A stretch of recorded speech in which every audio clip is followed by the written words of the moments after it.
8597 back with you for another video, also known as Dan O'Mac, and this is my WWE 2016 Clash of Champions preview, and not a minute too late because it's 6:32 here, and so that means we're in the middle of the pre-show right now, and at the top of the hour it will be WWE Clash of Champions. I am actually in the middle of getting the WWE Network set up for myself and connected to my TV so I can enjoy the show. Oh crap. Why are you saying sign in? Anyways, so for this video, I wanted to do, like I said, this is my preview, and so I'm going to do it all off memory pretty well. So I believe we'll start off with the kickoff show. I believe the only match on the kickoff show is Nia Jax versus Alicia Fox. Let me turn this a little sideways. Nia Jax versus Alicia Fox, and I mean, this is going to be a squash match. This is going to be 5 minutes at the most, and it's just going to be a squash match, really. So yeah, that's the only thing I think that's going to be on the pre-show. Then, of course, all the titles will be on the line. The tag titles, it'll be the New Day defending against Gallows and Anderson. It's tough to say. I mean, I think New Day has reached a point where they don't need the tag team titles. The New Day, you know, they can sell shirts, they're over. They don't need the titles, I don't think, per se. At the same time, I don't know if anybody is ready to take the titles from the New Day. On SmackDown, I think it's a totally different dynamic. I mean, right now, Rhino and Slater, I mean, there was so much build-up into Slater trying to get a contract and then trying to win the tag titles and get a contract, that I don't know if you, and people are still into it, I don't know if you pull the titles from them that soon. I mean, the Usos are heels and they are trying to change, but at the same time, I just don't feel like the Usos have really taken a huge step forward as a heel team. Then you've got American Alpha. Everybody was really into American Alpha, and I still think they are. And they seem to be the ones that were going to win this tag team title tournament on SmackDown originally. So they're also kind of seem like a legitimate team to win the titles. So there's about 3 teams right now on SmackDown that probably you could see holding the titles and maybe have a claim to the titles. On Raw, however, I mean, you've got Gallows and Anderson, and I think that's it. And the thing is that Gallows and Anderson, I didn't watch much of their independent stuff, but from what I've heard, they were more of a dominant, nasty, you know, not much talking team. But now WWE Sports Entertainment wants them to entertain more. They want them to do these skits, and while I do really like Gallows and Anderson, and I was liking the club thing, I just don't know if they're ready to hold the tag team titles just yet. I just don't feel confident in anyone holding those belts but the New Day. I think as long as they continue to defend them, you know, and keep them relevant, I don't mind them holding them. But I think this draft has exposed their depth in divisions, because I just don't feel like Raw has.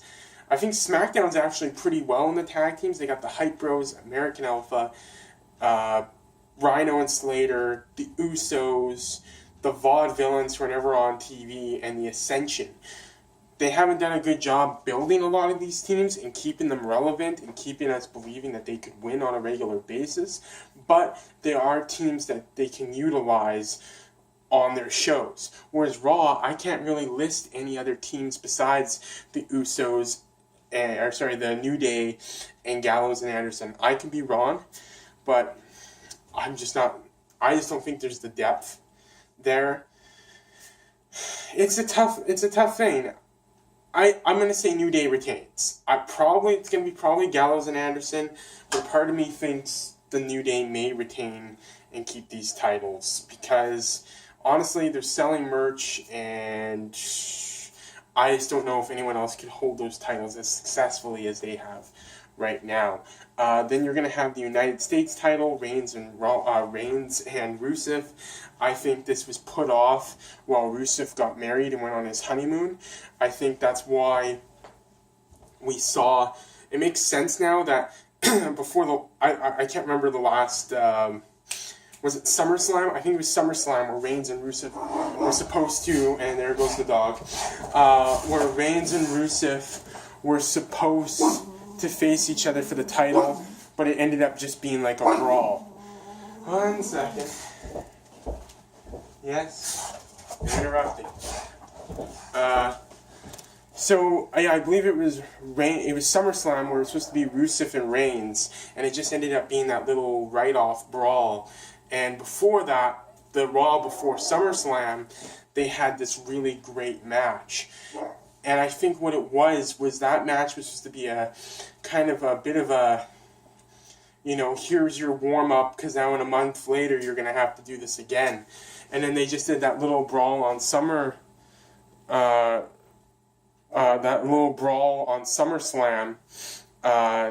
because Rusev was going away.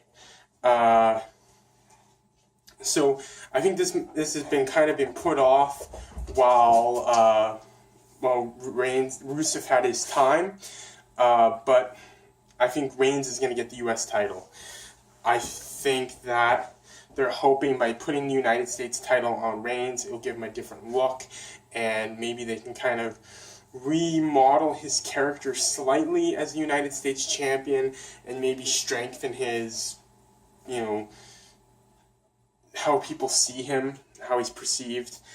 So I think Reigns will take it. The women's title match, Bayley, Charlotte, Sasha Banks. I think Charlotte was in her first run as champion, she was great. I think that this was supposed to be Sasha's time. Then Sasha had some injuries, so they gave Sasha her time to heal and knew Charlotte was reliable in carrying the belt.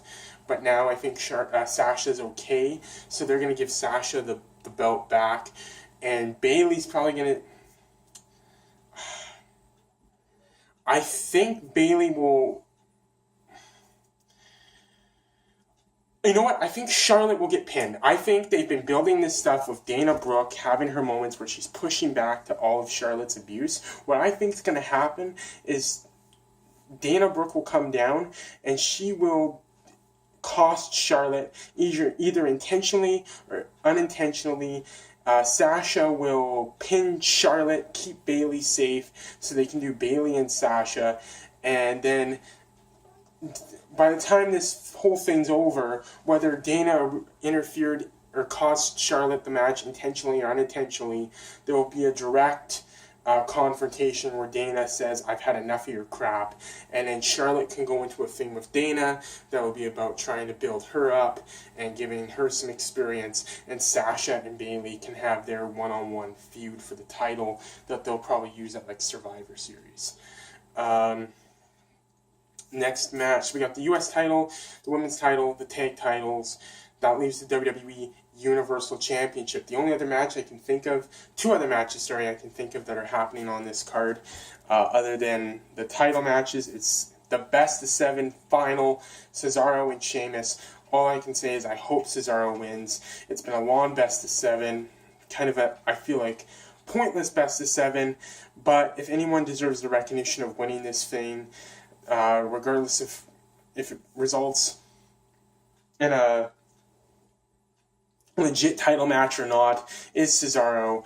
He's always great in the ring. He always has a good match with everybody. So I hope Cesaro wins. I could see Sheamus winning, but I'm hoping for Cesaro. Sami Zayn and Chris Jericho, it's going to be a great match. I feel like these guys are going to just go, you know. I think young Chris Jericho, WCW, coming into WWE, 99 Jericho could have had an insane match with Sami Zayn. I feel like they would have meshed very well, but I still feel like Jericho is just, he's still able to move around pretty well these days. Not just pretty well, the guy certainly can do moves that I think other guys can't. And so it's going to be an interesting match. I see Sami Zayn getting the win. I think it would be more beneficial to him, and I think Jericho's the kind of guy who would want to put Sami Zayn over. Of course, WWE, ultimately, it's their decision, but, I mean, I guess I can see Chris Jericho winning too. It's one of those matches where it's 50-50, but I just don't see any benefit for a Chris Jericho win here, as opposed to a Sami Zayn win. I think Sami needs this. Then we get to the Universal title. Kevin Owens and Seth Rollins. And I'm calling it right now. I'm expecting some shenanigans with Triple H and Chris Jericho that's going to set something up down the road with Owens and Jericho. But I think Owens will leave with the title in the end. So that's my review for Clash of the Champions, and we'll catch you next time.